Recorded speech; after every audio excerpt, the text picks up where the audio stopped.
무더위 속에서도 주님의 전을 찾으신 우리 사랑하는 성도님들 위해 이 시간에도 하나님의 크신 은혜와 예비하신 축복이 함께 하시길 주님의 이름으로 간절히 축원드리겠습니다.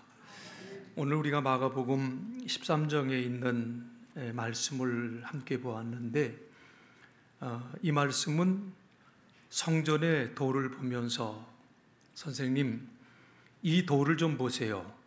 정말 아름답지요. 정말 아름다운 건물이지요. 하면서 감탄하는 말로 본문이 시작이 됩니다. 여러분, 예루살렘 성전은요, 역사적으로 각각 다른 시대와 다른 인물에 의해서 3번 건축이 되었습니다. 여러분 잘 아시는 대로 제일 처음 건설된 성전이 무슨 성전이라고 그래요? 솔로몬 성전이다. 다른 말로는 제1성전이다. 이렇게 얘기하죠. 레바논 백향목과 금, 아주 정말 고급 자재를 사용해서 아주 웅장하게 지었지만은 주전 586년에 바벨론 제국의 느부갓네살에 의해서 그 성전이 파괴가 되고 말지요.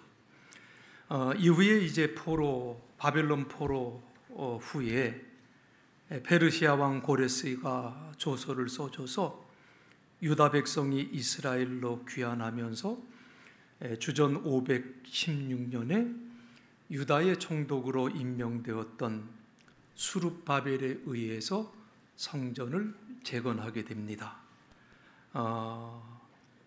이 성전, 이 수룹바벨 성전은 솔로몬 성전보다는 규모가 굉장히 작았고요.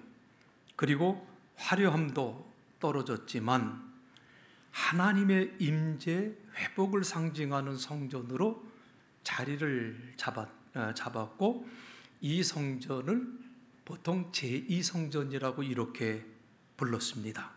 자, 그런데 이 제2성전인 수룹바벨 성전도 시간이 지나감에 따라서 낡고 또 무너지는 곳도 생기면서 이제 헤롯 대왕 때 대대적으로 개축이 되었는데요.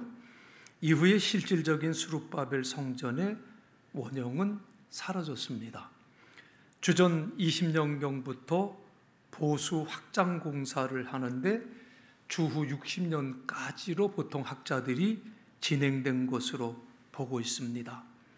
요한복음 2장 20절에 보면 이 성전은 46년 동안에 지어졌거늘, 이런 말씀이 기록된 것을 보면 예수님 당시에도 계속해서도 이 성전이 지어졌던 것이 아니었나, 이렇게 이제 보게 되는데 1세기 유다 역사가 요세푸스가 이런 글을 남겼습니다.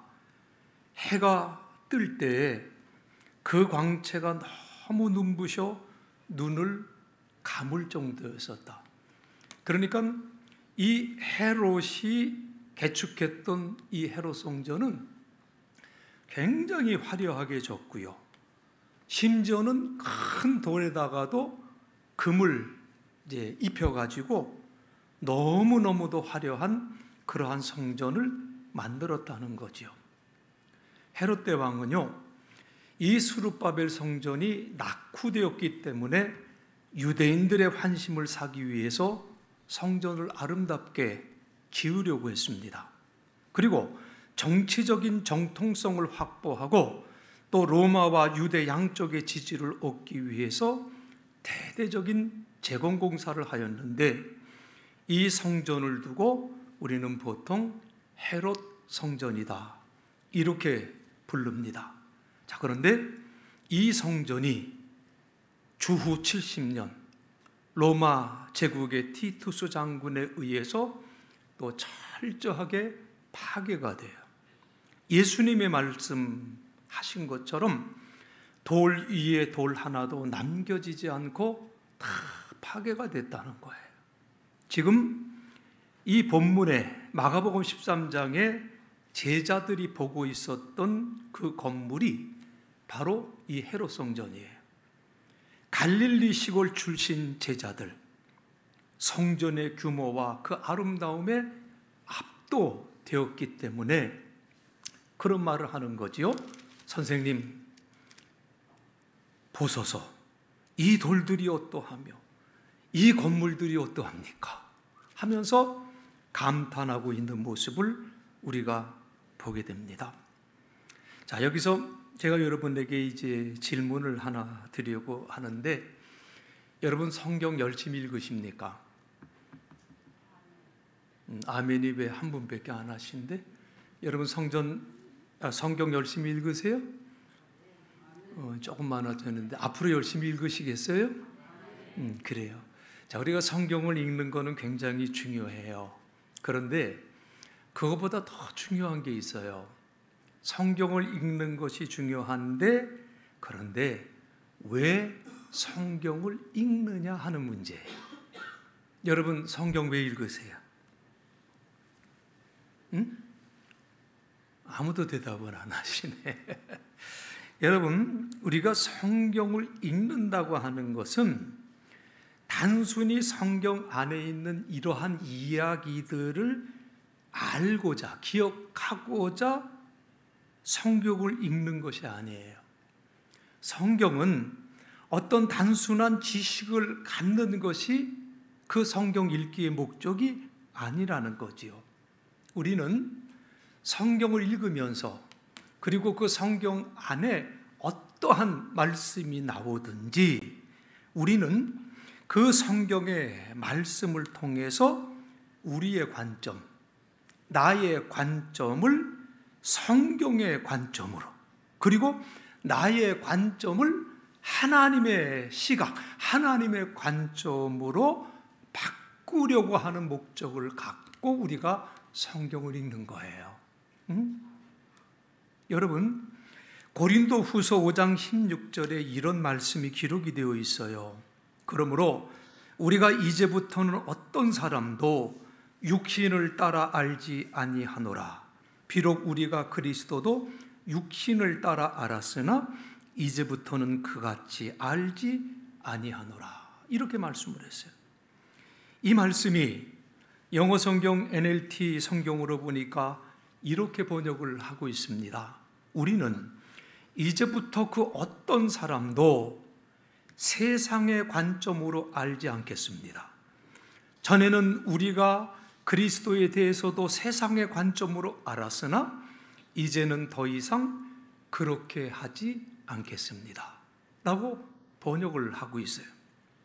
여러분, 이 말씀은요, 바울 자신의 관점이 세상의 관점에서 하나님의 관점으로 바뀌었다는 것을 말씀해 주고 있는 거예요. 그렇기 때문에 우리가 왜 성경을 읽느냐? 우리가 갖고 있는 생각들이 많아요. 우리가 바라보고 있는 시각들이 많아요. 그런데 그 많은 시각을 갖고 우리가 성경을 본다고 하는 것은 바로 그 시각을 누구의 관점으로요? 하나님의 관점으로 바꾸려고 하는 것이 우리가 성경을 읽는 목적이라고 하는, 그 이유라고 하는 것을 여러분 기억해 하셔야 될 줄로 믿습니다. 바울이 그렇게 교훈을 해주고 있어요. 예수님을 세상적인 관점에서 보면 예수님은 정말 볼 것이 있어요, 없어요? 세상적인 관점으로 보면 없어요. 여러분, 예수님이 돈이 많으셨습니까? 예수님이 좋은 학교 나오셨나요? 예수님의 출신 배경이 좋습니까? 우리 예수님이 세상에 어떤 업적 남기신 게 있습니까? 세상적인 관점에서 보면 그렇다는 거예요. 그런데 그 예수님을 우리가 하나님의 관점에서 보면 얘기가 달라진다는 거예요. 자, 하나님의 관점에서 보면 예수님은 누구예요? 하나님의 아들이에요. 하나님의 관점에서 보면 예수님은 하나님께서 나를 위해서, 우리를 위해서 마련하신 오직 하나밖에 없는 구원의 길이라고 하는 사실 아닙니까? 우리는 같은 말씀을 사무엘상 16장 7절에서 보게 되는데, 내가 보는 것은 사람이 보는 것과 같지 않다고 그랬어요. 사람은 뭘 본다고 그랬어요? 겉모양을 본다고 그랬어요. 그렇죠? 그러나 여호와는 뭘 본다고 그랬습니까? 중심을 본다고 그랬어요. 그 사람의 마음을 보는 거예요. 하나님은 사울을 왕 위에서 내려오게 하고 베들레헴의 이세의 아들 중에서 한 사람을 선택해서 이스라엘의 왕으로 삼겠다고 했지요. 하나님의 신실한 종 사무엘은 이세의 아들들을 다 불러 모았어요. 그런데 어떤 아들을 이스라엘의 왕으로 선택할지는 하나님께서 말씀해 주지를 않았잖아요. 그때 사무엘은요, 이세의 아들들이 인물도 잘나고 키도 큰 것을 보면서 만족했는데, 그때 하나님께서 주신 말씀이 이 말씀이죠. 그의 외모나 키로 판단하지 말라. 나는 너희가 보는 것처럼 사물을 보지 않는다. 사람들은 겉모습으로 판단하지만 나는 그 마음을 본다 라고 이렇게 말씀하셨어요. 사람들이 사람을 평가하는 기준과 하나님께서 사람을 평가하는 기준이 이렇게 다르다는 거예요. 여러분, 지금 제자들이 어디에 있었다고 그랬어요? 성전에 와 있었다고 그랬어요. 그 성전 규모의 웅장함과 화려함에 이 제자들이 그만 압도당하고 말았어요. 성전 벽을 장식하고 있는 그 돌에 새겨 있는 아름다운 문양들, 난생 처음 본 것들이었겠지요. 또 그 사람들 항상 겉모습과 외모의 화려함에 마음을 빼앗길 수밖에 없지요. 그러나 하나님은 그런 것을 중요하게 여기지 않으셨다. 중요하게 보지 않으셨다.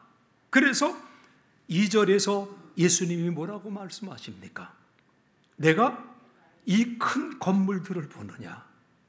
돌 하나도 돌 위에 남지 않고 다 무너뜨려지리라 하시니라. 자, 너희가 지금 이 큰 건물의 웅장함을 보는데, 너희가 이 돌들의 화려함을 보는데, 너희가 보는 이 성전 건물은 돌 위에 돌 하나도 남지 않고 완전히 무너지게 될 것이라고 하는 폭탄 발언을 하세요. 이 말씀은요, 예수님께서 그냥 해보신 말씀이 아니잖아요. 사람들은 겉모습을 보고 감탄하지만 예수님은 성전 안에서 행해지는 모든 일들을 보고 계셨다는 거예요. 우리 예수님께서 보신 성전은 어떤 성전이었습니까? 강도의 소굴이라고 말씀을 했어요. 예수님은 이미 열매가 없는 무화과 나무를 저주하심으로 성전의 기능을 상실한 그 성전을 먼저 심판을 했어요. 참 놀라운 것이, 결국 하나님께서는 로마 사람들을 불러서 겉모양은 화려하고 웅장하지만 그 속은 강도들의 소굴이 되어 있는 그 성전을 다 파괴시켰다는 거예요. 로마의 군인들을 성전 파괴의 도구로 우리 하나님이 사용하셨다는 거지요. 그때가 서기 70년이요. 유대 민족의 독립운동을 제압한다는 명분을 가지고 베스파시아누스 장군의 지휘 아래 그의 아들 티투스에게 예루살렘 점령당하고요, 성전은 철저하게 파괴되었어요. 그리고 지금도 남아있는 것이 통곡의 벽, 그 벽 하나 남아있고 다 무너져 버렸어요. 돌 위에 돌 하나도 남지 않고 성전이 파괴된다는 이 말을 들은 제자들, 충격에 빠졌습니다. 그래서 4절에 보니까 베드로와 야고보와 요한과 안드레가 예수님께 조용히 물었어요. 우리에게 이르소서 어느 때에 이런 일이 있겠사오며 이 모든 일이 이루어지려 할 때에 무슨 징조가 있사오리까? 근데 예수님은 이렇게 질문하는 제자들에게 즉답을 하지 아니하시고 마지막 심판의 때에 대한 징조를 말씀을 하십니다. 믿는 사람들을 유혹하는 사람들이 많이 나타나서 자기가 그리스도라 사람들을 속이는 일들이 일어날 것이다. 그 전쟁에 대한 소문이 파다할 것이다. 민족 간의 전쟁이 일어나고 나라와 나라가 전쟁을 벌일 것이다. 여기저기서 지진과 기근이 있을 것이다. 그때 믿는 사람들은 법정에 서게 될 것이고 그 법정에서 그리스도를 증언하게 될 것이라고 하시는 이 말씀을 하십니다. 그리고 그때가 되면 믿는 사람들은 사람들로부터 미움을 받게 될 것이다. 이렇게 말씀을 했어요. 그러면서 그러나 그 전에 복음이 모든 민족에게 전파되어야 될 것이다. 이렇게 말씀을 주십니다. 형이 동생을 죽게 내주고 아버지가 자식들을 내주고 자식들이 부모를 거역하며 일어나며 죽게 하는 끔찍한 일들이 있을 것이다. 이 모든 마지막 때에 대한 말씀을 종합해 보면 우리 믿는 사람들이 예수님의 이름 때문에 큰 고난을 받게 될 것이다. 이 말씀을 본문에서 주고 계세요. 예수님의 이름 때문에 라는 말은 영어 성경에서 보면 on account of Jesus' name이에요. 그러니까 예수님의 이름 때문에 뭔가 좋지 않은 일들이 일어난다는 거예요. 무슨 혐의를 뒤집어 쓴다든지 억울한 눈명이 있게 된다는 거죠. 그래서 NLT 성경에서는 너희가 나를 따르는 사람들이라는 이유 때문에 라고 이렇게 번역을 하고 있습니다. 여러분 참 이상하지 않습니까?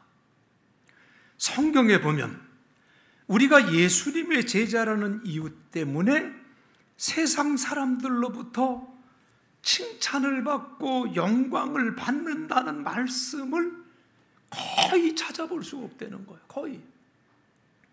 여러분 왜 그럴까요? 여러분 그 이유가 뭘까요? 예수님께서 제자들에게 요한복음 15장 18절로 19절에서 이렇게 말씀을 하셨는데 세상이 너희를 미워하면 너희보다 먼저 나를 미워한 줄로 알라.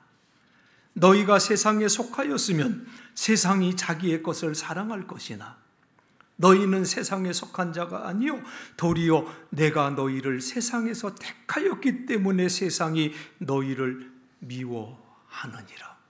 이렇게 말씀했어요. 세상이 예수님을 미워했다는 거예요.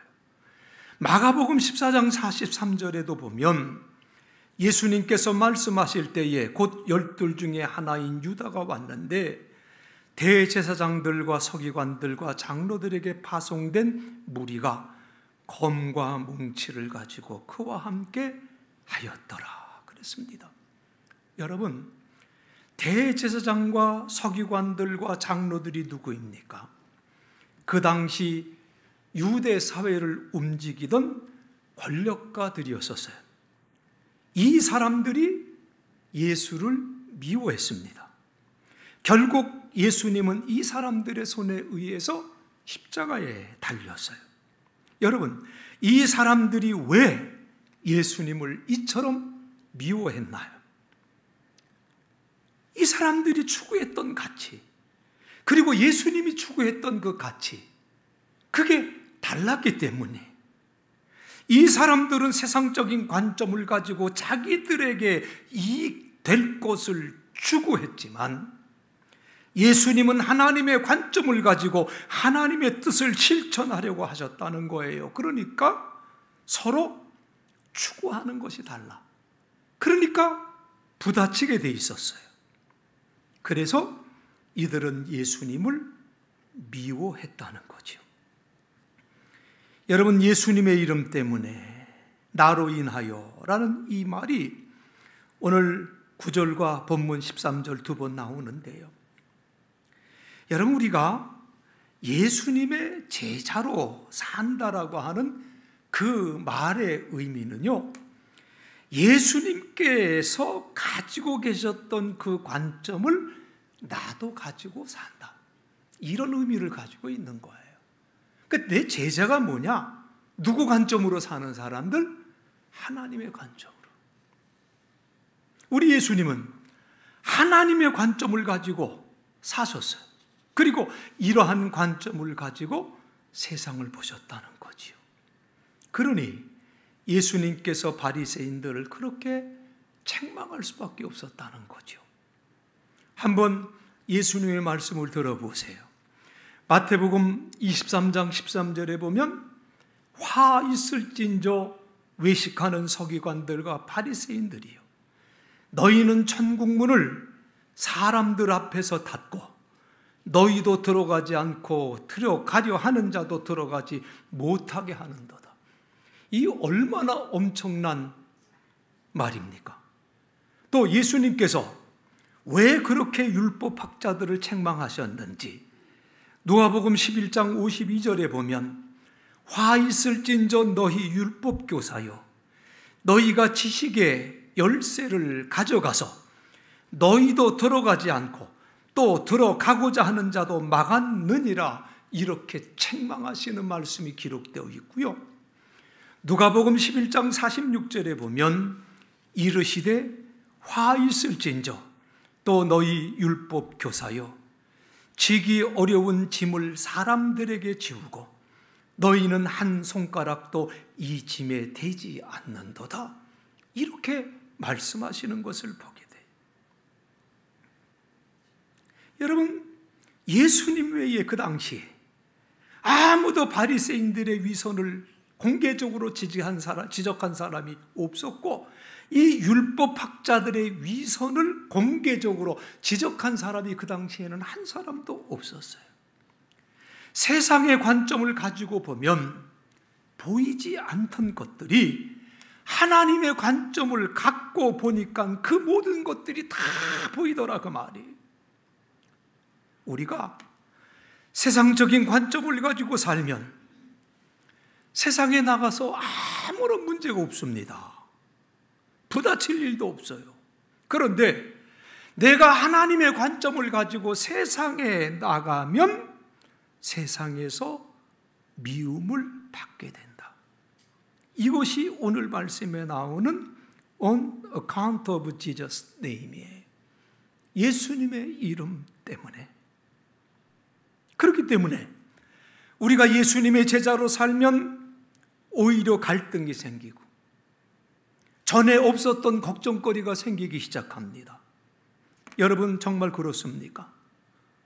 야고보서 4장 9절에 보면 슬퍼하며 애통하며 울지어다, 너희 웃음을 애통으로 너희 즐거움을 근심으로 바꿀지어다, 이렇게 말씀을 주고 계세요. 여러분, 왜 웃음을 애통으로 바꿔야 되겠습니까? 왜 즐거움을 근심으로 우리가 바꿔야 되겠습니까? 뭔가 말씀이 좀 잘못된 것처럼 보여요. 무슨 말입니까? 관점을 바꾸라고 하는 말씀이에요. 세상적인 관점에서 볼 때 즐겁고 웃음이 나는 일들도 하나님의 관점을 가지고 보면 그것이 웃을 일이 아니라 슬퍼하는 일이 될 수도 있다는 것을 말씀해 주고 있다는 거지요. 여러분, 가장 불행한 것이 뭐냐면 예수를 믿으면서도요, 과거에 가지고 있던 세상적인 관점을 하나님의 관점으로 바꾸지 않고 그대로 가지고 신앙생활하는 거예요. 이게 참 안타까운 일이에요. 안타까운 일이에요. 신앙생활의 목적이 뭐냐? 내가 바라보는 그 시야가 달라지는 건데 항상 세상을 향하고 있다 이 말. 여러분, 어떤 운동이든지 그 운동에는 항상 기초라는 게 있어요. 그리고 어떤 운동이든지 이 기초가 가장 중요해요. 그 기초적인 자세, 이게 가장 중요하다는 거죠. 예를 들면 테니스도 그렇고 볼링도 그렇고 골프도 그렇고 등등 모든 종목들이 많은데 그 종목에서 선수들을 가리키는 레슨 코치들이 똑같이 하는 말이 있어요. 그게 뭐냐면 이런 얘기예요. 가령 테니스를 예로 들어볼게요.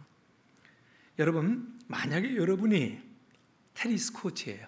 여러분이 테니스 코치인데, 자, 여러분이 그렇게 생각하면서 여러분이 누군가를 가리켜요. 그런데 태어나서 한 번도 쳐보지 못한 사람을 가르치는 것이 쉬울 것 같아요? 아니면 테니스 조금 쳐봤던 사람을 가르치는 게 쉬울 것 같아? 전자의 후자예요. 어떻게 이렇게 잘하신대요? 그러니까 처음 가르치는 사람이 가르치기 쉬울 것 같아요? 왜요? 왜 그럴까요? 여러분, 초보자를 가리키는 게 훨씬 쉽대요. 왜냐하면 초보자들은요, 가르쳐주는 그 자세대로 그대로 치려고 노력을 한대요. 그대로 치려고. 그런데 조금 좀 엉터리로 쳐봤던 사람들이 있잖아요. 이 사람들은 처음 가르쳐주면 그대로 한대요. 근데 막상 몇 번 왔다 갔다 하면 또 지 맘대로 해. 그러니까 자기가 가졌던 그 자세가 또 나온대. 그러니까 이거를 바꿔주는 게 굉장히 어렵다는 거예요. 그래서 차라리 처음 배운 사람 가르쳐주는 게 훨씬 쉽다는 거예요. 이게 모든 스포츠 종목에서 공통되게 나오는 말이에요. 왜 제가 이런 말씀을 드리는가 하면 여러분, 믿음 생활도 똑같아요. 믿음 생활도 똑같아요. 예수님을 믿으면서 과거에 가지고 있었던 잘못된 자세가 있어요. 세상적인 관점 참 버리지 못해요. 버려야지. 전 그런 말 많이 들었어요. 목사님, 이런 거는 하나님이 기뻐하지 않으시겠죠? 버려야 되겠죠? 그럼요. 당연히 버려야죠. 근데 얼마가 있으면 똑같아. 여러분, 버려야지 하면서도 버리지 못하고 그냥 가지고 있어요. 여러분, 이런 사람은요, 예수님의 이름 때문에 손해보는 것 있어요, 없어요? 하나도 없어요. 이런 사람은 예수님 이름 때문에 손해보는 거 하나도 없어요. 이런 사람은 예수님의 이름 때문에 세상으로부터 미움받는 것 역시 하나도 없어요. 이런 사람들은 세상 사람들이 웃을 때 같이 웃고 세상 사람들이 즐거워할 때 같이 즐거워하면 돼요. 사랑하는 성도 여러분, 예수님의 이름 때문에 라는 이 한 줄을 여러분 꼭 마음속에 새기시고 살아가셨으면 참으로 좋겠습니다. 그리고 이 말씀, 예수님의 이름 때문에 On account of Jesus' name, 이 한마디, 이 말이 여러분의 믿음 생활의 자세를 바로 잡아주는 말씀이 되었으면 참으로 좋겠습니다. 그리고 예수님의 제자로 산다는 것이 무엇을 의미하는지 여러분의 믿음 생활의 키워드가 되었으면 좋겠습니다. 그래서 예수님으로부터 인정받고 여러분의 신앙의 삶이 날마다 아름다운 결실을 맺는 귀한 삶 되시길 주님의 이름으로 간절히 축원드리겠습니다. 기도하시겠습니다. 사랑의 주님, 오늘도 주님을 예배하며 우리가 예수님의 제자로 산다는 말의 의미가 바로 예수님께서 가지고 계셨던 관점을 나도 가지고 산다는 것임을 생각할 수 있도록 인도해 주시니 감사합니다. 우리 예수님 언제나 하나님의 관점을 가지시고 일하셨음을 우리는 성경에서 발견합니다. 그러므로 우리도 예수님과 같이 하나님의 관점으로 세상을 바라보며 세상을 향할 때 때로 미움을 받을 때가 있고 핍박을 받을 때도 있으며 육신적인 손해를 감수하며 살아야 할 때도 있음을 우리는 압니다.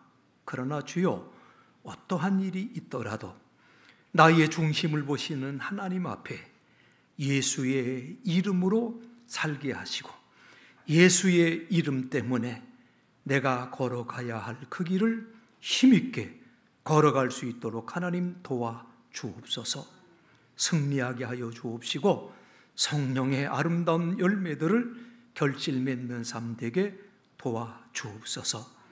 예수의 이름 때문에 날마다 하나님의 관점으로 살아가는 우리 모두 될 수 있도록 하나님 지켜 주옵소서. 예수님 거룩하신 이름으로 기도드리옵나이다. 아멘.